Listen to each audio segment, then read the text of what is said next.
बहुत बढ़िया क्वेश्चन है, और बल्कि ये वाला एनसीईआरटी के एक्सरसाइज में भी हमने क्वेश्चन किया है यही वाला क्वेश्चन, ठीक है ना। लगभग हो सकता है या एग्जैक्ट भी हो सकता है। देखिए क्या बोला है यहाँ पर, sine A minus B is equal to कितना है 1/2, और cos A plus B is equal to कितना है 1/2, ऐसा यहाँ पर हमें गिवन है।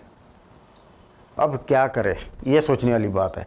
देखिए कभी भी क्या होता है ट्रिग्नोमेट्री में या मैथ्स में, कंडीशन दी जाए तो कंपेयर करने के लिए दोनों इधर एक जैसा रहता है, तब कंपेयर करना आसान हो जाता है। देखिए आपको मालूम होना चाहिए कि साइन में किसकी वैल्यू 1/2 होती है, किसकी वैल्यू 1/2 होती है साइन में, तो आप बोलेंगे कि साइन 30 डिग्री की वैल्यू होती है।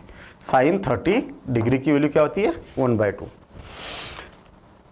कास में 1/2 किसकी वैल्यू होती है, तो आप बोलेंगे कास में 60 डिग्री की वैल्यू 1/2 होती है। कंपेयरिंग बोथ दी साइड, देखिए इधर भी साइन है और इधर भी साइन है, एक जैसा होना जरूरी है। मान लिया जाए कि साइन को और साइन को हटा देता हूं मैं, तो क्या बचेगा आपके पास में a minus B is equal to 30 degree, और इधर कास कास है, एक जैसा लाना ही है हमें, दोनों इधर कास कास है, तो a plus B is equal to कितना है 60 डिग्री। अब दोनों साइमल्टेनियस इक्वेशन को सॉल्व करेंगे हम, तो आप देखेंगे कि b से b कैंसिल, तो क्या बचेगा 2a,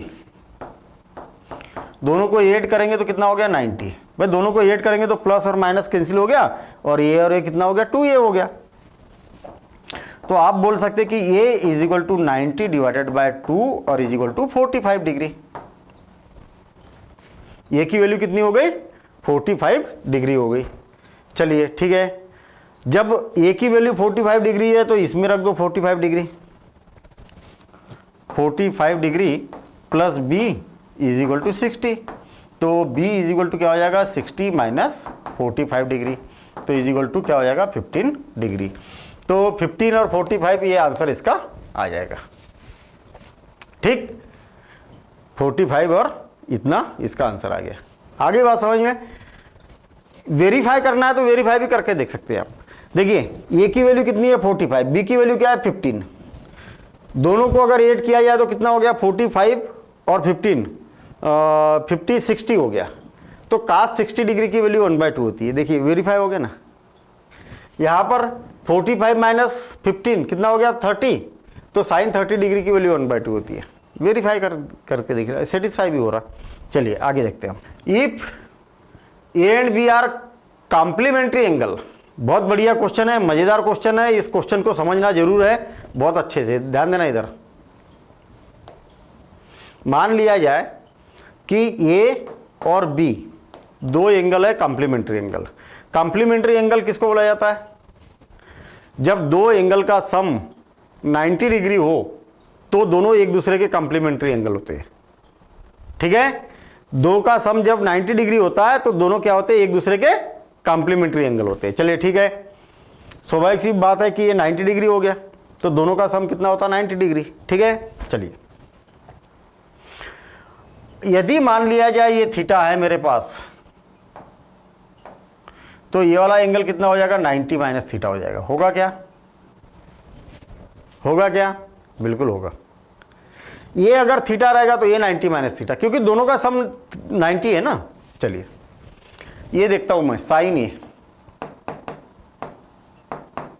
sign A is equal to क्या होगा ए बी और A C. Sine A is equal to, देखिए अगर इसको आप एंगल सपोज करते हैं तो क्या हो जाएगा, ये बेस हो जाएगा और ये परपेंडिकुलर हो जाएगा। अरे हाइपोटेन्यूज तो है ही फिक्स, ठीक।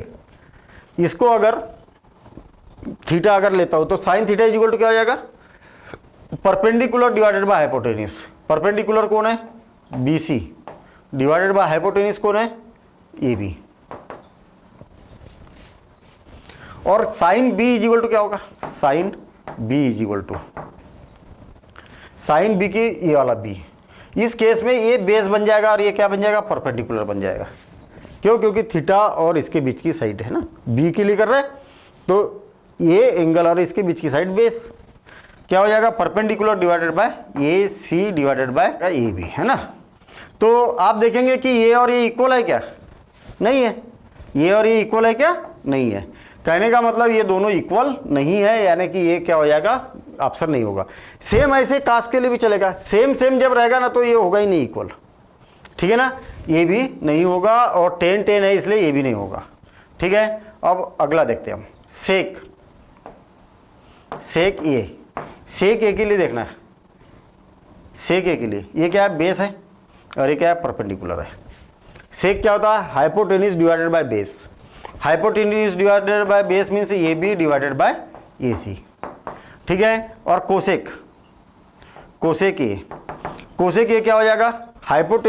कोसेक बी है ना, बी, कोसेक बी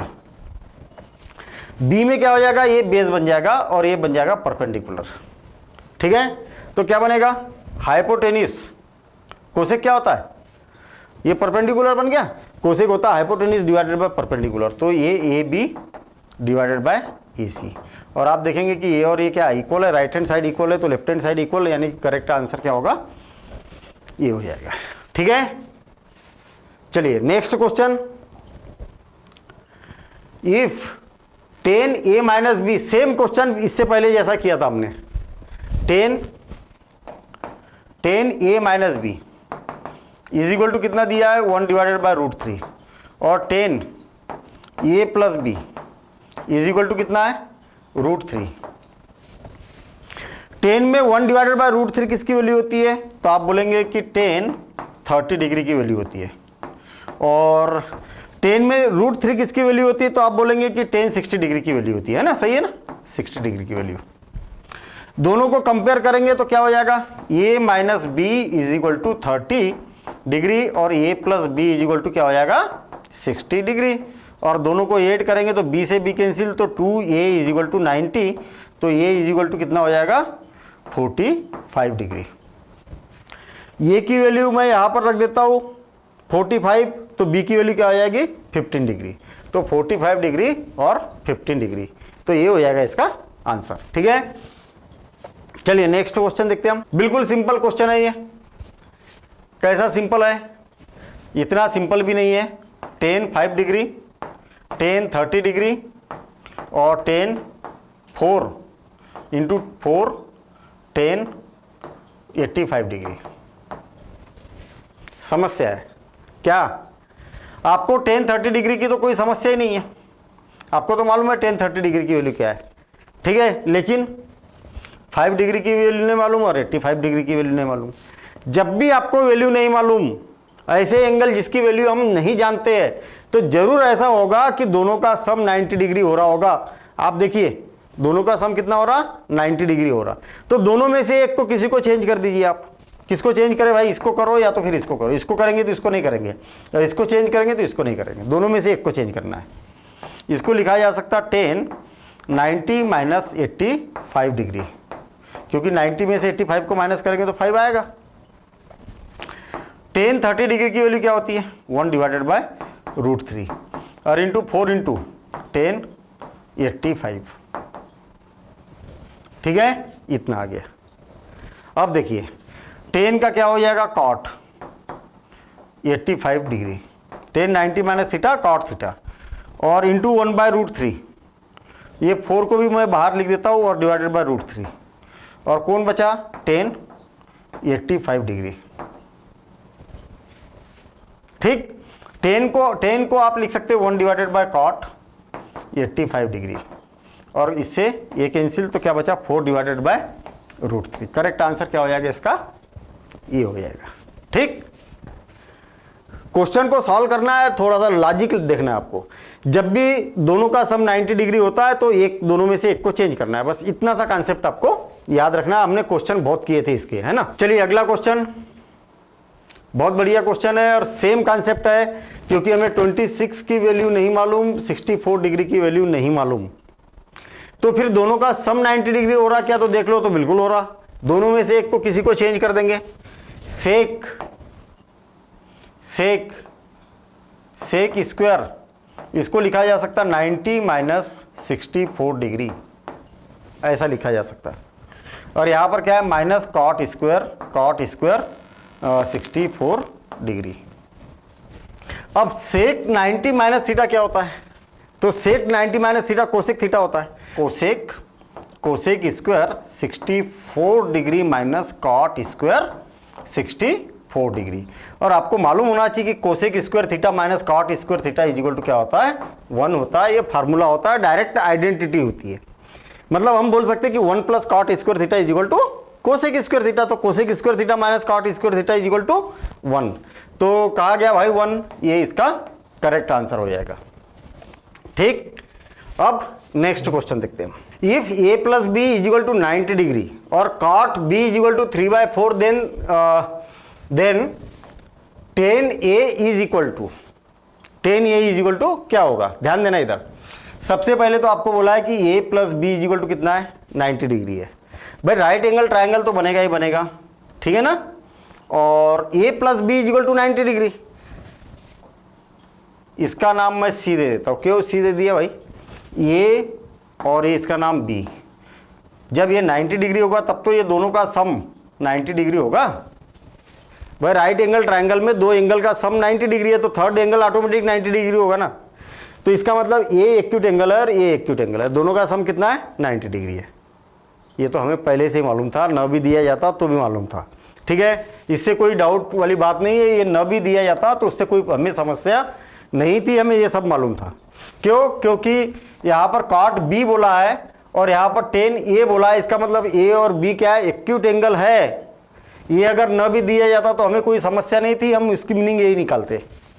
ठीक, देखना फिर से, cot B is equal to कितना गिवन है, 3/4। 3/4।